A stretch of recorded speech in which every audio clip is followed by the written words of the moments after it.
Hi everyone and welcome. Today, we're going to talk about garden maintenance for beginners. If you've ever felt like gardening is complicated or hard to keep up with, you're definitely not alone.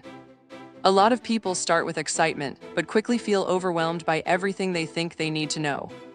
But here's the good news: keeping a garden healthy doesn't have to be difficult. With just a few simple habits and a bit of consistency, you can grow and maintain a garden that thrives. Gardening isn't about being perfect. It's about learning as you go, paying attention to your plants, and making small improvements over time. Even experienced gardeners are always learning something new. In this session, I'll walk you through the essential tips you need to get started and take care of your garden with confidence. So whether you're growing a few plants or just getting started, this guide will help you build a routine that works. Section 1: Understanding the basics. Let's start with the foundation of any successful garden: soil, sunlight, and water. First, soil. Healthy soil is the backbone of your garden. Think of it as the food source for your plants. If your soil is rich and full of nutrients, your plants will grow stronger and healthier. A simple way to improve soil is by adding compost, things like food scraps, leaves, or organic matter. Next is sunlight. Different plants need different amounts of sunlight. Some plants, like tomatoes and peppers, need full sun, which means about 6 to 8 hours a day. Others, like lettuce or certain flowers, can tolerate partial shade. Before planting anything, take a moment to observe how much sunlight your garden space gets. Finally, water. Plants need water, but more importantly, they need the right amount of water. Too little and they dry out, too much and their roots can rot. The key is balance. Section 2: Watering the right way. Now let's talk a bit more about watering, because this is where many beginners struggle. It might seem simple, but watering the right way can make a huge difference in how your plants grow. Instead of watering a little bit every day, it's actually better to water deeply a few times a week. When you water deeply, the moisture reaches down into the soil, encouraging roots to grow deeper. This helps plants become stronger and more resilient, especially during hot or dry weather. If you only water the surface, roots stay shallow, which makes plants more dependent on frequent watering and more likely to dry out quickly. The best time to water is early in the morning. This reduces evaporation and allows plants to fully absorb the moisture before the heat of the day sets in. Morning watering also gives leaves time to dry, which helps prevent diseases. Try to avoid watering in the evening, since damp conditions overnight can sometimes lead to mold or fungal problems. A simple tip is to check the soil with your finger. If the top inch feels dry, it's time to water. Over time, you'll get a feel for what your plants need, and watering will become second nature. Section 3: Keeping weeds under control.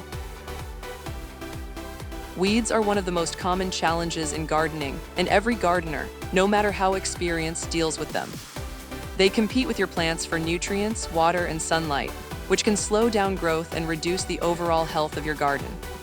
The easiest and most effective way to manage weeds is to remove them early, before they have a chance to spread or develop deep roots. When weeds are small, they're much easier to pull out and less likely to come back. Try to pull weeds out by the roots, not just the leaves. If you leave the roots behind, the weed can grow back quickly. It's especially helpful to weed after watering or after rain, when the soil is soft and the roots come out more easily. Another useful tip is to make weeding a regular habit.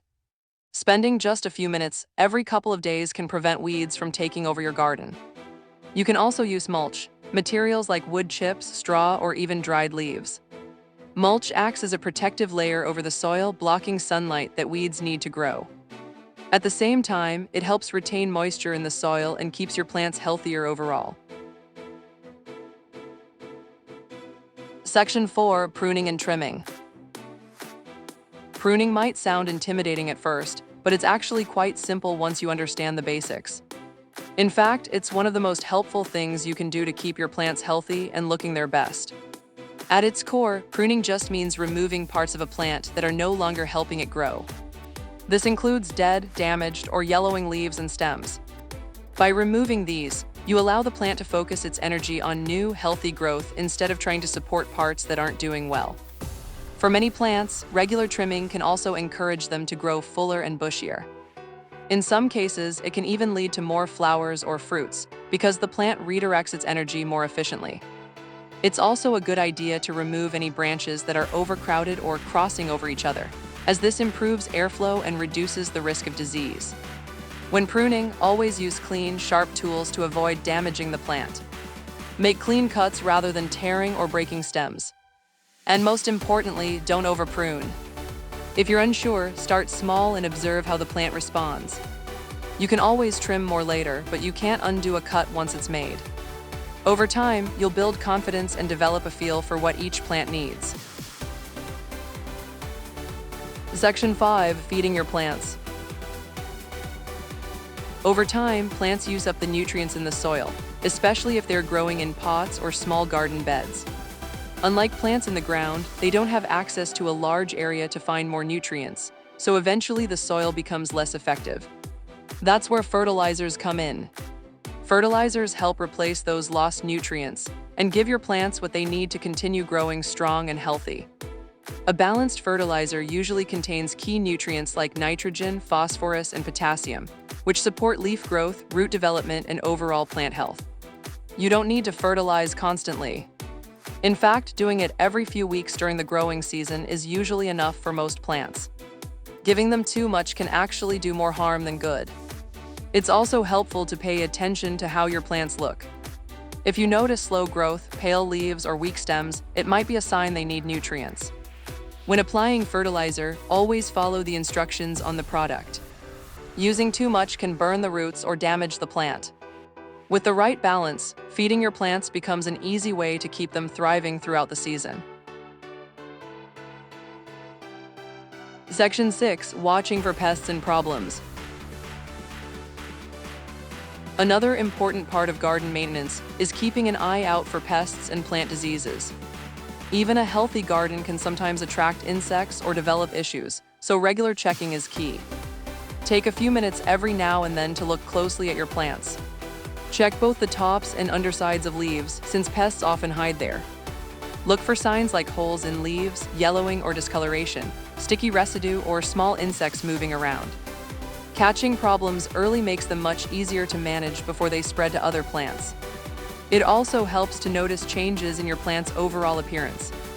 If something suddenly looks off, like wilting, spots, or slowed growth, it could be a sign of pests or disease. In many cases, you don't need harsh chemicals to fix the problem. Simple methods often work well, such as rinsing plants with water to remove insects or using a mild soap spray. You can also remove heavily affected leaves to prevent the issue from spreading. By checking your garden regularly and taking quick action, you can keep your plants healthy and avoid bigger problems later on. Section 7. Start small and stay consistent. One of the best tips for beginners is to start small. It can be tempting to create a large, detailed garden right away, but that often becomes difficult to manage and can feel overwhelming. Starting small allows you to focus on learning the basics without too much pressure. Begin with just a few easy plants. Herbs like basil and mint are great choices because they grow quickly and are fairly low maintenance. Simple vegetables like lettuce are also a good option, especially for beginners who want to see results sooner. Starting small also makes it easier to pay attention to your plants. You'll be able to notice changes, learn their needs, and build confidence as you go. As you gain experience, you'll start to understand things like watering, sunlight, and soil much better. That's when you can slowly expand your garden, adding more plants, trying different varieties, or even experimenting with new techniques. Gardening is a gradual process, and there's no need to rush. Taking it step by step helps you enjoy the experience while building a garden that grows along with your skills. To wrap things up, remember that successful gardening comes down to a few simple but important habits. Take care of your soil, water your plants properly, manage weeds regularly, prune when needed, feed your plants occasionally, and always keep an eye out for any problems. These small, consistent actions add up over time and make a big difference in how healthy and productive your garden becomes. Most importantly, be patient with yourself. Gardening is a learning process, and it's completely normal to make mistakes along the way. Every challenge you face is an opportunity to learn something new and improve your skills. Even experienced gardeners are always learning. Try to enjoy the process, not just the results. Watching your plants grow, change, and thrive can be incredibly rewarding. So take your time, stay consistent, and don't be afraid to experiment a little. Your garden will grow along with your confidence. Thanks so much for listening and happy gardening. And if you found this helpful, don't forget to like, share, and subscribe for more tips like this.